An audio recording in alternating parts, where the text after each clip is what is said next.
बिस्मिल्लाहिर्रहमानिर्रहीम। आज हम टेंसेस स्टार्ट करने से पहले टेंसेस के अंदर जो जुमले इस्तेमाल किए जाते हैं, सेंटेंसेस, इनके बारे में थोड़ा सा पढ़ लेते हैं। फिर उसके बाद हम टेंसेस की तरफ आएंगे कि कोई भी जुमला जब आपके सामने आता है तो उसमें क्या क्या चीज मौजूद होती है, आपने किस किस चीज को देखना होता है, उसके हिसाब से आपने उसकी ट्रांसलेशन करनी होती है। तो हमारे पास जुमला अगर उर्दू में हम देखें तो उर्दू में आप सबसे पहले अंडरस्टैंडिंग उसके क्लियर कर लें कि उर्दू में जब कोई जुमला लिखा जाता है तो उसमें जो मेनली जो चीजें होती हैं वो कौन कौन सी पाई जाती हैं, उनको देखते हैं। फिर हम उनको देखेंगे कि इंग्लिश के अंदर जब हम ट्रांसलेशन करते हैं या उसकी इंग्लिश लिखते हैं तो उसको लिखने के लिए हमें किन चीजों की रिक्वायरमेंट्स होती है। तो जुमला में कोई देखता हूं जी कि असलम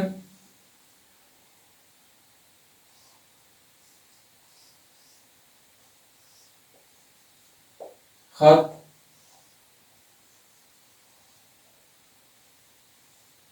लिखता है। ये एक उर्दू का जुमला है, असलम खत लिखता है।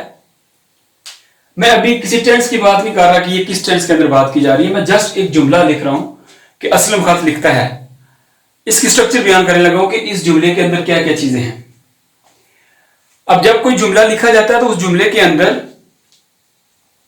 दो चीजों का होना बहुत जरूरी है, एक काम करने वाला और दूसरा काम। अगर मैं यहां पर खत ना लिखता, ये जो लफ्ज है खत, इसको निकाल दिया जाए तो तब भी जुमला अंडरस्टूड है कि असलम खत लिखता है। खत निकाला तो असलम लिखता है, राइटिंग लिख रहा है। खत लिखा तो हमें क्लियर हो गया कि क्या लिख रहा है, खत लिख रहा है। अब इसके अंदर जो असलम होगा इस जुमले के अंदर, इसे हम कहते हैं काम करने वाला। उर्दू में हम इसे कहते हैं फाइल। जो काम करता है इसको हम फाइल कहते हैं और इंग्लिश में इसको हम कहते हैं सब्जेक्ट।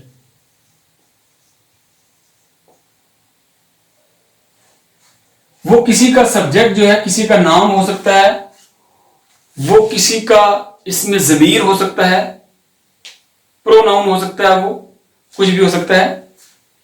इसे हम सब्जेक्ट कहेंगे इंग्लिश में। इसके बाद है खत। अब असलम कर क्या रहा है, खत लिख रहा है। काम किस पर किया जा रहा है, जिस पर काम किया जाए, जिस पर काम किया जाए, ये आपका होता है मफूल।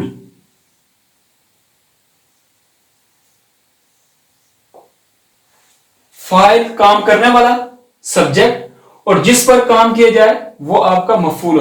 जिस पर काम किया जाए वो मफूल होता है। इंग्लिश में हम इसे ऑब्जेक्ट कहते हैं। जिस पर काम हो रहा हो। और लिखना, पढ़ना, सोना, जागना, ये सब के सब आपके क्या होते हैं, काम। लिखना ये आपका काम है।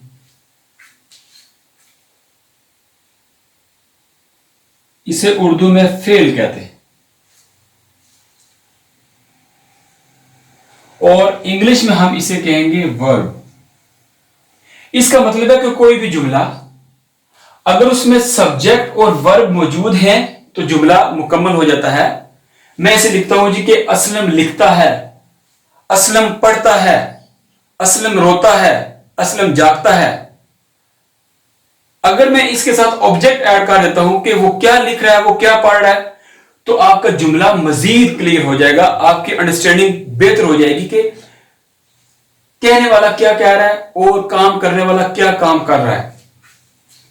हम इन चीजों के ऊपर फोकस करते हैं। हमारे पास सब्जेक्ट, ऑब्जेक्ट और वर्ब किसी जुमले के अंदर आते हैं तो हम सब्जेक्ट के हिसाब से वर्ब का इस्तेमाल करते हैं। सब्जेक्ट का वर्ब के साथ बहुत ज्यादा ताल्लुक होगा।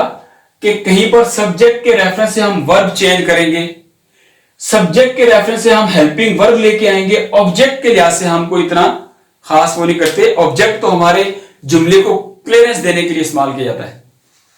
तो हम इन चीजों को फोकस करते हुए देखते हैं कि हमारे पास सब्जेक्ट किस तरह के हो सकते हैं।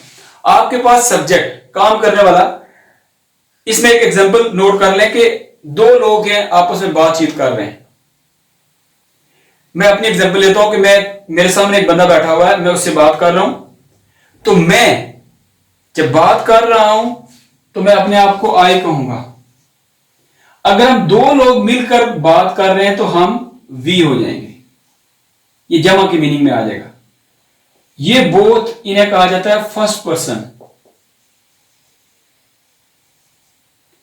ये फर्स्ट पर्सन जो होता है ये हाजिर होता है, मौजूद होता है, कलाम कर रहा होता है। और इसके बाद जिससे आप बात कर रहे होते हैं, आप उसको मुखातिब करते हैं, वो यू होता है। इसे हम कहते हैं सेकंड पर्सन। ये भी हाजिर होता है, मौजूद होता है। जो आपस में बातें कर रहे हैं, एक मैं और एक दूसरा जिसके साथ मैं बात कर रहा हूं, मैं, आई या वी, ये फर्स्ट पर्सन हो गया। और जिससे बात की जा रही है वो सेकंड पर्सन हो गया। इसके अलावा जिसके बारे में बात की जाती है वो गायब होता है, थर्ड पर्सन।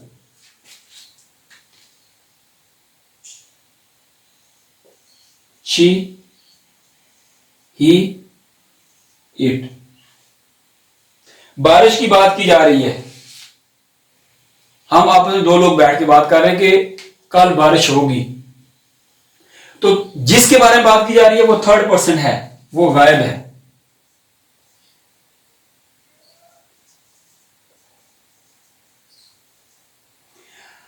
अब ये थर्ड पर्सन सिंगुलर है, ये सेकंड पर्सन प्लूरल है, ये फर्स्ट पर्सन प्लूरल है। इसको भी हम फर्स्ट पर्सन कहीं पर सिंगुलर के तौर पर इस्तेमाल कर लेते हैं। हेल्पिंग वर्ब जब इसका इस्तेमाल होगा एज सिंगुलर, उसके लिए इस्तेमाल होगा। और कहीं पर हम इसको एज अ प्लूरल इस्तेमाल करते हैं। अब इन चीजों के बारे में आपको इल्म होना चाहिए कि जब हम आगे प्रेजेंट इंडेफिनिट्स की बात करेंगे, पास्ट की बात करेंगे, या कंटिन्यूस, या इस तरह के जो भी आगे टेंसेस हैं, इसके अंदर हम इन प्रोनाउंस को यूज करते हुए इनका ध्यान रखेंगे कि ये फर्स्ट पर्सन है, सेकंड पर्सन है, सिंगुलर है, ये प्लूरल है, ये थर्ड पर्सन दे, ये थर्ड पर्सन ही है। लेकिन ये क्या है जी, अगर ये सिंगुलर है तो ये प्लूरल होगा। दे जमा की मीनिंग में बात करेंगे तो ये प्लूरल होगा, इसको भी हम प्लूरल लेते हैं। ये आपका प्लूरल के तौर पर इस्तेमाल होगा। अब देखें, आपको टेंसेस पढ़ने से पहले वर्ब की सारी form, first form, second form, third form, इन तमाम को याद करना जरूरी है। इसके बाद सिंगुलर एंड प्लूरल के बारे में आपको पता होना चाहिए। सिंगुलर और प्लूरल जो हैं, इनको याद करना है आपने, ये इस्तेमाल किए जाएंगे, उसके हिसाब से आपका वर्ब चेंज होगा, उसके हिसाब से आप पूरे के पूरे जुमले को ट्रांसलेट कर सकेंगे। इसलिए मेनली आपने सबसे पहले जो मेन चीजें हैं इनके ऊपर फोकस करना है, आपका वर्ब और सिंगुलर प्लूरल के ऊपर। इसके अलावा जो चीजें हैं, noun, pronoun, verb, adverb, adjective, preposition, interjection, conjunction, ये सारे के सारे जो पार्ट्स ऑफ स्पीच हैं, इसके ऊपर हम वक्तन फवक्तन इसके ऊपर डिस्कशन करेंगे। लेकिन ये सारे टेंसेस कंप्लीट होने के बाद हम इंशाअल्लाह पार्ट्स ऑफ स्पीच के ऊपर आएंगे कि आपके जुमले को मजीद बेहतर करने के लिए ये जो लफ्ज है, हैं, इस तरह का लफ्ज जो आता है, या जुमले के एक हिस्से को दूसरे हिस्से के साथ जोड़ने के लिए जो मुख्तलिफ हरूफ या लफ्ज इस्तेमाल किए जाते हैं, प्रेपोजिशन जो यूज किए जाते हैं, इनके बारे में हम इंशाल्लाह डिस्कशन करेंगे। और फिर आपको पूरे जुमले के बारे में, स्ट्रक्चर जो जुमले की है उसके बारे में बहुत ज्यादा क्लियरेंस हो जाएगी, आप बहुत ज्यादा अच्छी अंडरस्टैंडिंग हो जाएगी कि जुमले के अंदर किस जगह पे कौन सी चीज है, और इस जुमले को अगर आपने किसी और जमाने के अंदर लेके जाना है तो किन किन चीजों की तब्दीली वहां पर जरूरी है। तो इंशाल्लाह वक्त के साथ साथ हम आपको तमाम जुमलों के बारे में वक्तन फवक्तन, गाहे बगाहे आपको इंफॉर्म करते रहेंगे, बताते रहेंगे कि किस तरह जुमले के अंदर क्या चेंज आ रहा है और किस वजह से आ रहा है।